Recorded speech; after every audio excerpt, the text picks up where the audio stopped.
Have you ever felt the gnawing pangs of hunger, the desperation that accompanies it? Once upon a time, in a world not so different from ours, a man knew this feeling all too well.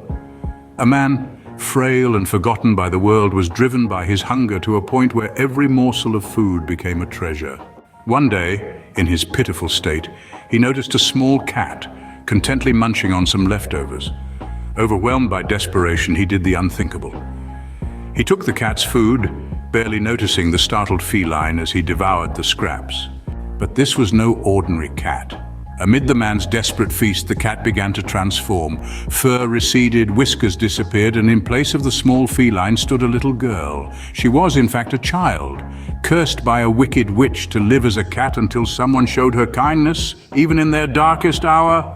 The man, taken aback, could only stare in surprise as the girl, no longer a cat, giggled and ran off to a nearby park, her laughter echoing in the wind. He watched as she danced and played, her joy contrasting sharply with his own harsh reality.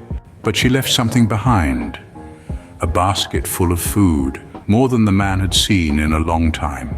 He ate, his hunger finally sated, and then he took his leave, returning to his life of hardship, but with a glimmer of hope in his heart. So what does this story tell us? It speaks of desperation and the lengths it can drive us to. It tells us that sometimes, in our darkest moments, we might stumble upon extraordinary miracles.